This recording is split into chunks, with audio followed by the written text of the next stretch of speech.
El Evangelio de Mateo, Rudolf Steiner. Conferencia 11. Los discípulos del Cristo y la evolución de la humanidad. Hemos hablado de la escena de la tentación como impulso para un género particular de iniciación. Después siguió lo que el Cristo Jesús ha dado a sus discípulos como enseñanzas antiguas, en forma totalmente nueva, y finalmente la expresión de la fuerza del Cristo a través de los relatos de las curaciones. Además nos hemos referido a que, para comprenderlo, se requiere cierto grado de voluntad, desarrollada por el trabajo realizado para adquirir los conocimientos de la ciencia espiritual a lo largo del tiempo. Finalmente hemos pasado a explicar la enseñanza viviente, por medio de la transmisión de fuerzas que emanaban del Cristo Jesús y que, en cierto modo, irradiaban en el alma de sus discípulos. Hemos tratado de expresar en lo posible, con palabras humanas, el profundo misterio de esa enseñanza que el Cristo dio a sus discípulos. En cierto sentido, el Cristo fue un centro de convergencia para fuerzas que, desde el macrocosmos, fluían a la tierra y penetraban en el alma de los discípulos, fuerzas que solo pudieron reunirse en la entidad del Cristo. Las fuerzas que por lo común durante el sueño fluyen inconscientemente en el ser humano, fluían a los discípulos desde las vastedades cósmicas a través de la naturaleza del Cristo. Eran fuerzas cósmicas de vivificante conocimiento. Por supuesto, debemos caracterizar esas fuerzas que nos hablan de la existencia cósmica, tomando en consideración las distintas constelaciones del universo.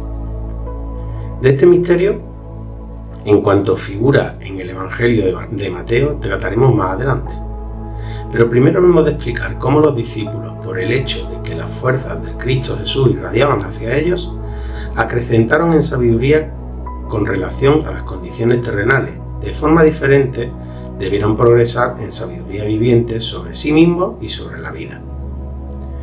Se nos muestra exactamente la manera particular del crecimiento en sabiduría de uno de los discípulos o apóstoles.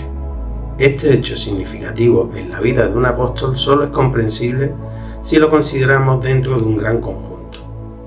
Para ello hemos de tener presente que el hombre progresa dentro de la evolución de la humanidad y que no en vano pasamos de encarnación en encarnación.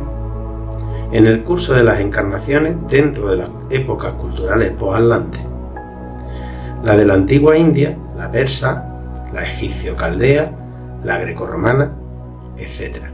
Pasamos por la gran escuela de la vida para coger en cada una de nuestras encarnaciones algo del mundo circundante, de lo característico de las distintas épocas culturales. Es así como vamos desarrollándonos. ¿En qué consiste el desarrollo del ser humano a través de las distintas épocas de la evolución de la humanidad? Por los conocimientos elementales de la antroposofía, sabemos que el ser humano se constituye de distintos principios o miembros de su naturaleza: cuerpo físico, cuerpo etéreo y cuerpo astral. Con este último se relacionan el alma sensible y el alma racional y el alma consciente. Después vienen los principios superiores de la naturaleza humana que se desarrollarán en el futuro: el yo espiritual, el espíritu de vida y el hombre espíritu. En cada una de las épocas culturales post-atlantes se nos ha dado algo específico para los distintos principios de la naturaleza humana. En la primera época, la cultura de la antigua India, se han dado al hombre fuerzas que aumentaron las cualidades de su cuerpo etéreo. Al cuerpo físico ya se le habían impregnado las fuerzas necesarias durante los últimos tiempos del periodo atlante, mientras que el desarrollo correspondiente al periodo posatlante comenzó con el cuerpo etéreo durante la antigua cultura india. En la antigua cultura persa se desarrollaron las fuerzas del cuerpo astral o cuerpo de sensaciones. Durante la cultura egipcio-caldea, las fuerzas del alma sensible. Durante la cuarta cultura, la grecorromana, se le impregnaron las fuerzas del alma racional. Y ahora vivimos en el periodo en que paso a paso se desenvolverán las fuerzas pertenecientes al alma consciente. En este desarrollo, la humanidad aún no ha progresado mucho. En el sexto periodo post-atlante se infundirá en la naturaleza humana las fuerzas del yo espiritual y en el séptimo las fuerzas del espíritu vital. En cuanto al desarrollo del hombre espíritu o Atma, hemos de dirigir la mirada hacia un futuro más lejano. Consideremos ahora este desarrollo humano con respecto al individuo, esto es, en el mismo sentido en que siempre lo consideraron quienes en los santos misterios conocieron las verdaderas condiciones y gracias a la fuerza vivificadora y de conocimiento que del Cristo se transmitía a los discípulos, ellos también debieron aprender a considerar al ser humano en ese sentido. Por lo tanto, podemos decir, si contemplamos al ser humano, ya sea ahora o igualmente en la época del Cristo Jesús, encontramos en él predisposiciones como las que por ejemplo existen en una planta, en las que solo se hayan desarrollado las hojas verdes, pero que todavía no posee ni la flor ni el fruto. Al contemplarla sabemos sin embargo que a esa planta que solo tiene las hojas le es inherente la fuerza para desarrollar la flor y el fruto.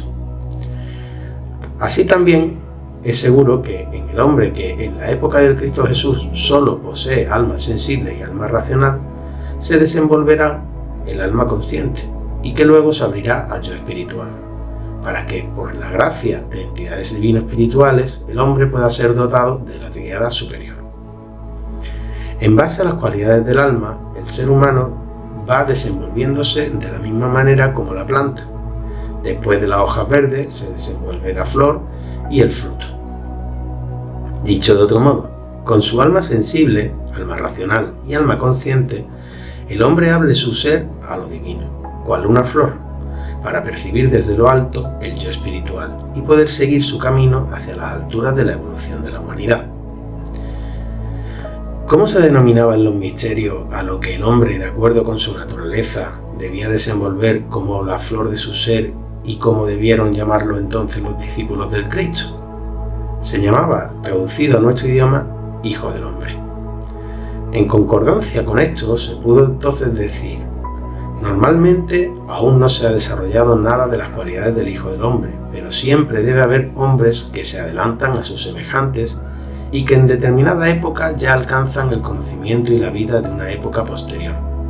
De modo que entre los conductores de la humanidad de la cuarta cultura, en que el desarrollo solo había llegado al alma racional, debió haber personalidades las que, si bien exteriormente se parecen a los demás, ya poseían en su interior el principio del alma consciente iluminada por el yo espiritual. Semejantes hijos del hombre realmente existieron, y los discípulos del Cristo Jesús debieron llegar a entender cuál fue la naturaleza de esos conductores de la humanidad. Para convencerse de cómo ellos lo entendían, el Cristo les preguntó entonces: decidme, ¿qué seres humanos de esta generación pueden ser llamados hijos del hombre? Así habría que formular la pregunta en el sentido del texto original arameo del Evangelio de Mateo. Pues, oportunamente ya hice notar que la versión griega, bien interpretada, es bastante mejor que su interpretación común, pero que no obstante hay que admitir que al tomarla del arameo, algunos pasajes resultan como claros, poco claros.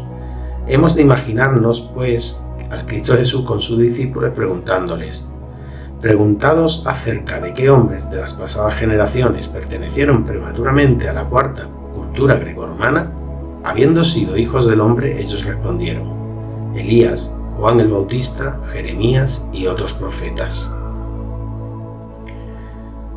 Por la fuerza que Cristo les había otorgado, los discípulos supieron que tales personalidades conductoras habían recibido las fuerzas que las elevaban a ser portadores del Hijo del Hombre.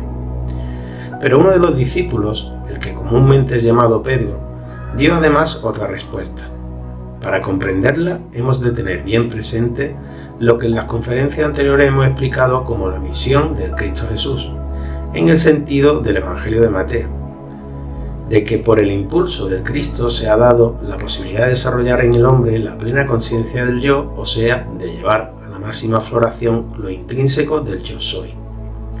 Con otras palabras, en el futuro, el hombre deberá penetrar en los mundos superiores de tal manera que toda iniciación mantenga la plena conciencia del yo, la que normalmente se posee para el mundo físico.